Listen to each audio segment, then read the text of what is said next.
జేసీ ప్రభాకర్ రెడ్డి అంతలా అనుచిత వ్యాఖ్యలు చేస్తే మరి ఏంటి బీజేపీ నుంచి ఎందుకు రెస్పాన్స్ రాలేదు? మీకు బీజేపీకి ఏమైనా గ్యాప్ వచ్చిందంటారా?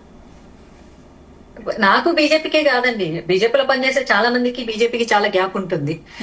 బీజేపీలో ఎట్లా అంటే ఎవరు పనాలు చేసుకుంటూ వెళ్ళిపోదాం, అదంతా వెళ్ళిపోతూ ఉంటుంది. ఎవరో వ్యాఖ్యలు చేస్తే మనం ఎందుకు పట్టించుకోవాలి అనుకునే వాళ్ళు, మొరిగే వాళ్ళు, కుక్కలు, నడుచుకుని పోయే వాళ్ళం, మనం ఏనుగులము అని చెప్పేసి ఒక మహిళని చూడకుండా ఇంత ఘోరంగా దూషణకు దిగితే పార్టీ స్పందించాల్సిన అవసరం ఉందంటారు కదా? అవసరం ఖచ్చితంగా ఉంది. ఎందుకంటే ఆంధ్రప్రదేశ్ రాష్ట్ర ప్రెసిడెంట్ ఎవరైతే ఉన్నారో ఆవిడ మహిళ.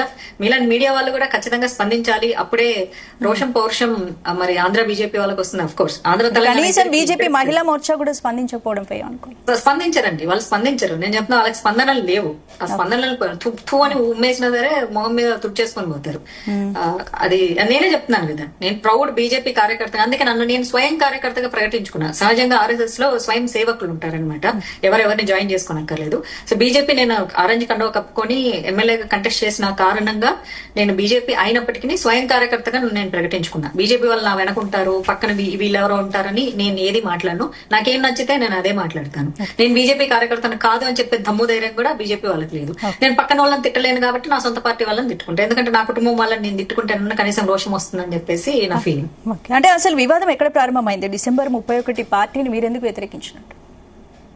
నేను పార్టీని వ్యతిరేకించలేదు కదమ్మా, జాగ్రత్తగా ఉండమని చెప్పాను, మహిళలు సేఫ్టీగా ఉండమని చెప్పాను. ఏదో ఒక క్లోజ్డ్ కమ్యూనిటీలో చేసుకుంటే ఇప్పుడు ఎవరిని మీరు పార్టీలకు వెళ్ళొద్దు అంటే అలాంటి చోట్లకి వెళ్ళొద్దు అని చెప్పాను. జాగ్రత్తగా ఉండండి, క్లోజ్డ్ కమ్యూనిటీలో చేసుకుంటే నేను కామెంట్ చేయను అని చెప్పాను, అంతే.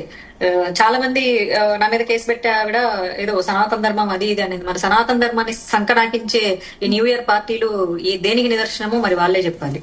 కాబట్టి అంటే ఇప్పుడు ఏంటి, గాంజా కొట్టే యువకుల నుంచి మహిళలను కాపాడాలని మీరు పోలీస్ స్టేషన్ కి వెళ్ళొచ్చు కదా, మరి ఎందుకు యూట్యూబ్ లో సోషల్ మీడియాలో ఎందుకు పోస్ట్ పెట్టారు? సోషల్ మీడియాలో ఎందుకు పెట్టుకుంటే సోషల్ మీడియాలో ఉండేది మనుషులు కాదా అండి?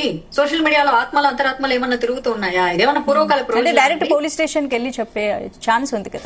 పోలీసులకు తెలియకపోతే కదా చెప్పడానికి. వాళ్ళకి తెలియదా అండి? ఎన్ని గాంజా కేసులు పట్టుకోలేదండి, ఎన్ని గాంజా కేసులు రిజిస్టర్ అవ్వలేదండి, ఎన్ని గాంజా కేసులు వదిలేయలేదండి పొలిటికల్ ప్రెజర్ తో?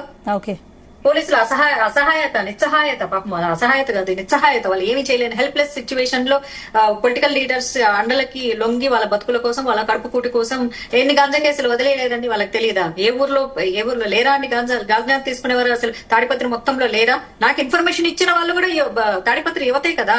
మంచి యువత ఇన్ఫర్మేషన్ ఇస్తారు, చెడు యువత చెడిపోతారు. ఏంటి ఇప్పుడు జేసీ ప్రభాకర్ రెడ్డి కామెంట్స్ కేసు నమోదు చేసే ఆలోచన ఉందా మీకు?